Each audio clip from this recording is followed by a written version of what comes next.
दोस्तों, अगर आप भी किसी एग्जामिनेशन की प्रिपरेशन कर रहे हैं और आप भी अगर यहाँ पर सामान्य ज्ञान या जीके आपको आता है, ऐसा अगर आपको लगता है, तो मैं आपसे केवल 10 क्वेश्चन पूछूंगा। अगर 10 में से 10 आपने सही किए तो ये मानिए कि भैया आपको सामान्य ज्ञान बहुत अच्छा आता है और किसी भी एग्जामिनेशन में आप इसे क्रैक कर सकते हैं। तो चलिए आइए देखते हैं पहला क्वेश्चन क्या है। देखिए, पहला क्वेश्चन ये कह रहा है कि निम्न में से कौन सा संयुक्त राष्ट्र सुरक्षा परिषद के 5 स्थायी सदस्य हैं। आप देखिए, संयुक्त राष्ट्र सुरक्षा परिषद है क्या, कई लोग ये सोचते होंगे। तो देखिए, अंतरराष्ट्रीय शांति और सुरक्षा का रखरखाव करता है, एक प्रकार से आप कह सकते हैं संयुक्त राष्ट्र सुरक्षा परिषद। इसके टोटल सदस्य जो हैं वो 15 हैं। कितने हैं? 15 हैं, जिसमें से 5 स्थायी हैं और अगर हम बात करेंगे 10 है अस्थायी सदस्य, जिसमें आपका भारत देश यानी हमारा भारत देश जो है, आपका नहीं, हमारा भारत देश जो है वह एक अस्थायी सदस्य है। अब देखिए, स्थायी सदस्य कौन कौन से होते हैं। जैसे कोई भी फैसले होते हैं अगर इसमें यहाँ पर अंतर्राष्ट्रीय लेवल में, तो ये 5 सदस्य मिलकर ही लेते हैं। जिसमें अगर आप देखेंगे तो चीन आता है, फ्रांस आता है, रूस आता है, यूनाइटेड किंगडम आता है और संयुक्त राज्य अमेरिका आता है। संयुक्त राज्य अमेरिका आता है तो भैया ये जो है यहाँ पर ये 5 देश ऐसे होते हैं जो इस तरह के निर्णय लेते हैं, इनकी सहमति से ही सारे निर्णय लिए जाते हैं और ये संयुक्त राष्ट्र सुरक्षा परिषद के स्थायी सदस्य हैं। और भारत कैसा है? भारत अस्थायी सदस्य है। भारत कैसा है भैया? अस्थायी सदस्य, ध्यान दीजिएगा। अब हम बात करें अगर सुरक्षा जो परिषद है, संयुक्त राष्ट्र सुरक्षा परिषद है, इसकी स्थापना कब हुई थी? तो देखिए, आप सभी को बताना चाहूंगा 24 अक्टूबर 1945 को इसकी स्थापना होती है। कब होती है? 24 अक्टूबर 1945 को इसकी स्थापना होती है। याद रखिएगा, अच्छा क्वेश्चन था, मेरे हिसाब से आप लोगों को बना होगा। दूसरा क्वेश्चन आता है, देखिए दूसरा क्वेश्चन आपकी स्क्रीन पे आ गया है। संयुक्त राष्ट्र चार्टर है ना में खालिस्तान पुष्टि करने के बाद भारत को संयुक्त राष्ट्र में शामिल हुआ था। देखिए, यहाँ पे अगर हम बात करेंगे चार्टर, चार्टर का मतलब क्या होता है? एक प्रकार से आप इसे कह सकते हैं कि इजाजतनामा कह सकते हैं या किसी प्रकार की परमिशन, किसी प्रकार का समझौता आप कह सकते हैं। देखिए, संयुक्त राष्ट्र चार्टर जो होता है इसमें ये खालिस्तान की पुष्टि करने के बाद भारत संयुक्त राष्ट्र में शामिल हुआ था। तो ये समय था भैया अक्टूबर 1945 का। कितने बच्चों ने लॉक किया है अक्टूबर 1945? आप मुझे बताएंगे। देखिए क्या है, भारत में अगर हम बात करेंगे तो संयुक्त राष्ट्र चार्टर में हस्ताक्षर करने के लिए भारत 50 देशों में से एक था। देखिए, इस चार्टर में 50 देश हस्ताक्षर कर रहे थे, जिसमें से एक देश आपका क्या था? भारत भी था।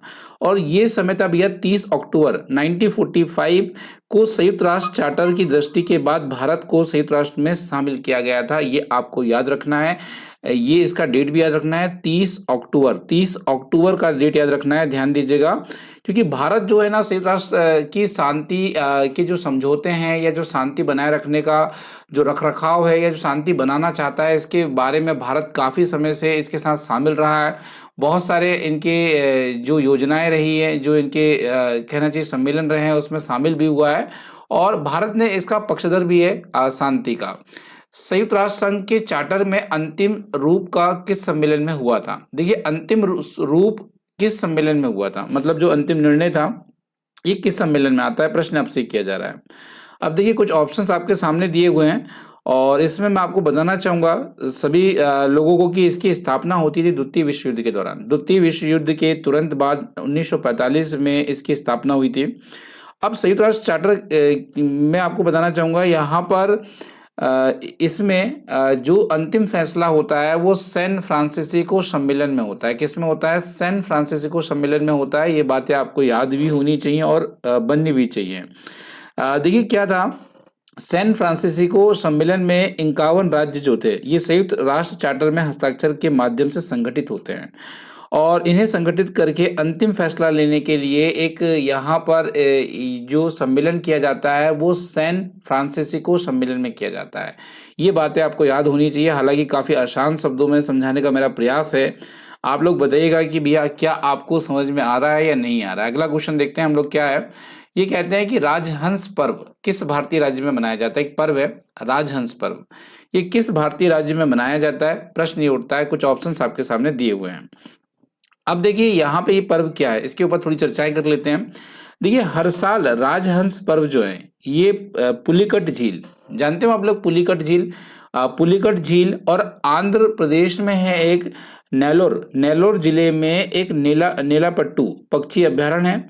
वहां पर पर्यटन को बढ़ाने के लिए हर साल राजहंस पर्व मनाया जाता है। ये याद रखिएगा, एक बड़ा ही अच्छा क्वेश्चन था। सही जवाब इसके लिए क्या है भैया, आंध्र प्रदेश है। कहाँ है, आंध्र प्रदेश है। जैसा कि मैंने आपको बताया कहाँ कहाँ मनाया जाता है, ये भी आपको मैंने बताया।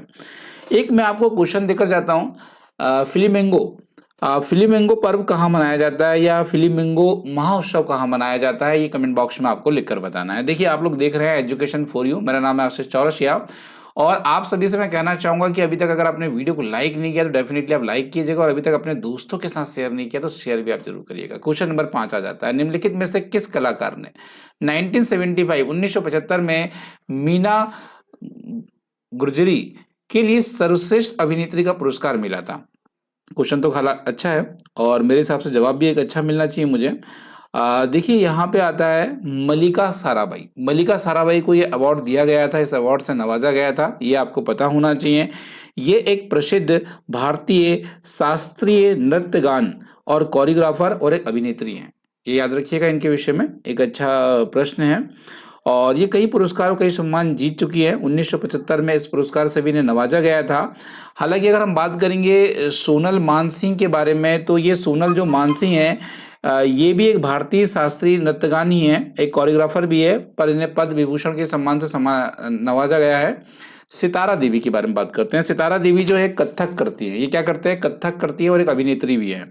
अगर हम बात करेंगे यहाँ पे शोभना नारायण के बारे में बात करेंगे तो ये भी एक लोकप्रिय भारतीय शास्त्रीय नर्तक हैं और कोरियोग्राफर भी हैं। ये भी याद रखिएगा, तो एक डिटेल आपके पास आ जाती है कि भैया यहाँ पे कौन क्या है, तो आगे का जब क्वेश्चन बनता है तो उसमें आपको काम आएगा। विश्व प्रसिद्ध हैरी पॉटर, भाई किसी ने नहीं, सभी ने देखा होगा मेरे हिसाब से। हैरी पॉटर के लेखक कौन है, प्रश्न ही उठता है। हैरी पॉटर तो सभी ने देखा है और इसके सारे पार्ट्स देखे होंगे मेरे हिसाब से। आपने कमेंट करके बताइए किस किसने देखा, किस किसने नहीं देखा है।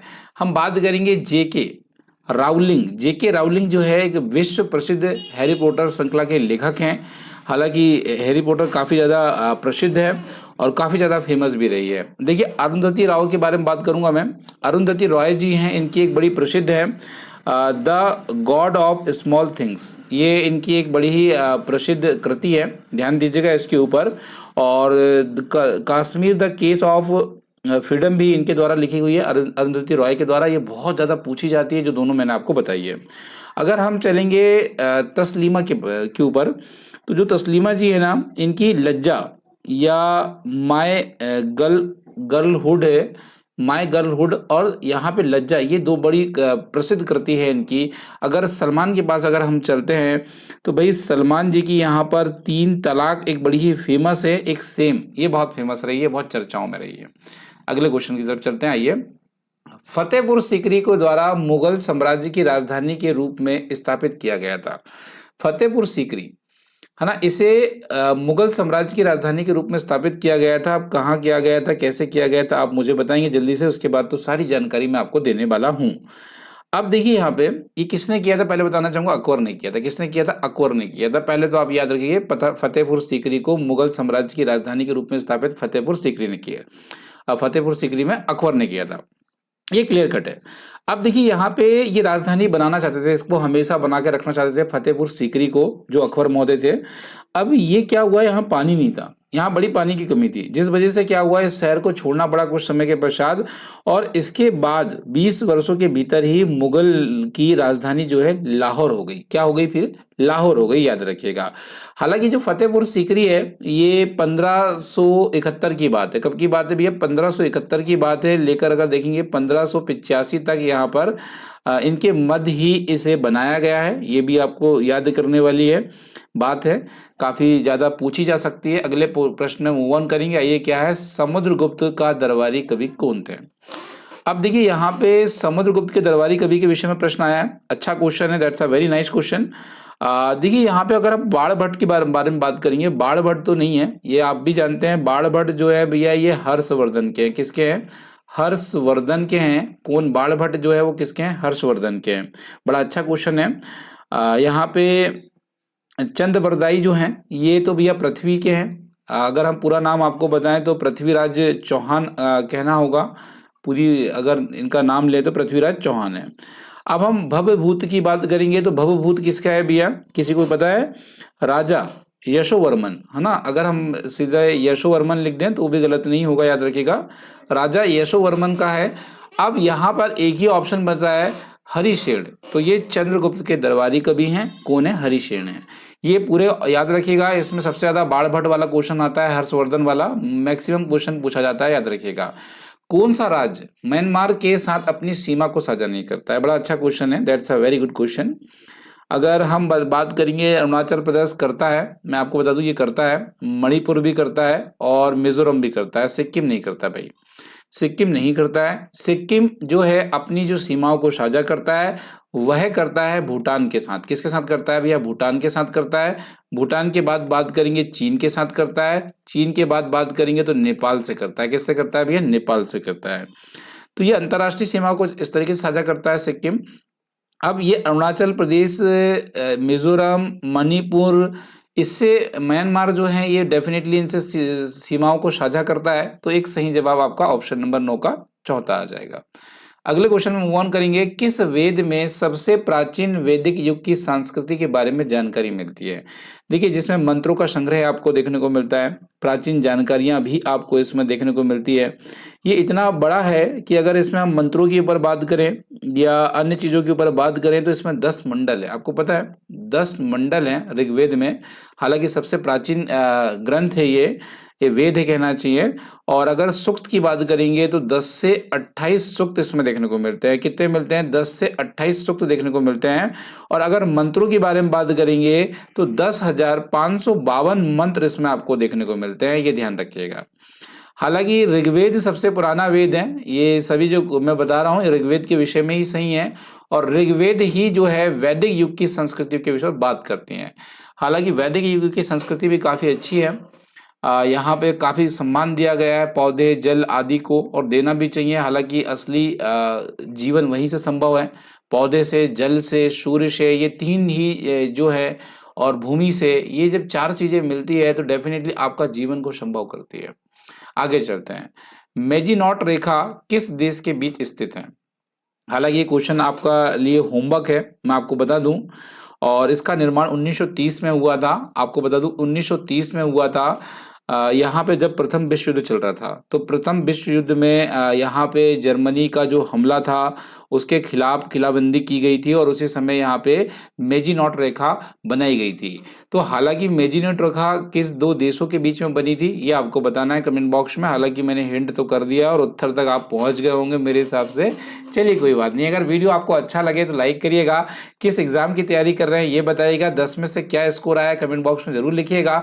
क्या इस तरह के और भी सीरीज देखना चाहते हैं, कोई टॉपिक्स में आप अगर जीके देखना चाहते हैं तो बिल्कुल आप मुझे कमेंट बॉक्स लिख सकते हैं, मैं आपको उसका भी सॉल्यूशन करवा दूंगा। चलिए बहुत बहुत धन्यवाद आप तमाम बच्चों का, जुड़ने के लिए बहुत धन्यवाद। Thank you so much everyone to watching this video. मिलता हूं आपसे अगली सेशन में। फिलहाल आज के लिए इतना ही।